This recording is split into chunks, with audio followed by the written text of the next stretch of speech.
The proper handling of the High Inspiration International case has an impact on China's financial development. If this case is not resolved properly, it will indicate that China's political and business environment is extremely dark and corrupt to the core. It will also lead to a further deterioration of China's business environment, where investments in China will either lose money or some profits will be confiscated by the judicial department. More public security personnel will follow the example of the Hengyang police and start harvesting globally. China's financial development policy will be meaningless, and the Chinese market will not be attractive to overseas financial institutions and overseas investors, who may even avoid it.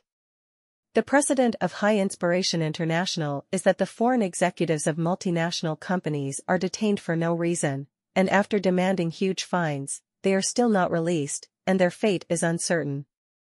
Australian and South Korean investors who returned to the mainland were also arrested and detained, and Taiwan investors who returned to the country for tourism were forced to donate 1 million renminbi before they could return to Taiwan. Secondly, High Inspiration International has a legal business license and supervision, operates reasonably and legally in the international foreign exchange market, and creates value for global investors. Many Hong Kong, Macau, Taiwan, and overseas investors also directly deposit money through foreign bank cards, which has nothing to do with mainland China. Why should it be governed and fined by an unknown third-tier city in China? Before the 916 case was filed, there was not a single member who lost money in Hengyang, let alone reported it in Hengyang. The company has never operated or generated revenue in Hengyang. How could Hengyang Public Security Bureau have jurisdiction over High Inspiration International? Even by freezing funds through filing a case, it affects the withdrawal of Taiwan and global investors, seriously damaging the legitimate rights and interests of millions of investors.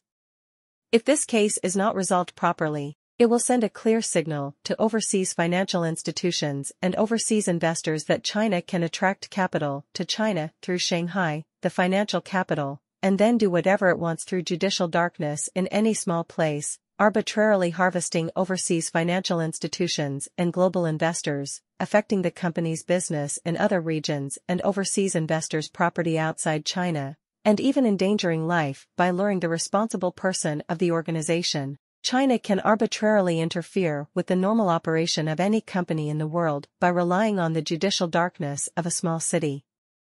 Through collective corruption of public security, procuratorial, and judicial organs and unique stability maintenance policies, victims have nowhere to appeal.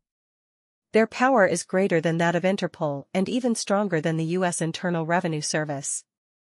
They forcibly harvest the wealth of overseas markets, pay themselves salaries, bonuses, and build buildings. For more than 2 years, Hengyang Public Security Bureau has not found any real and reasonable evidence, only huge fines and imprisonment of investors. This is a very shocking fact that will subvert the global financial industry's perception of China's finance.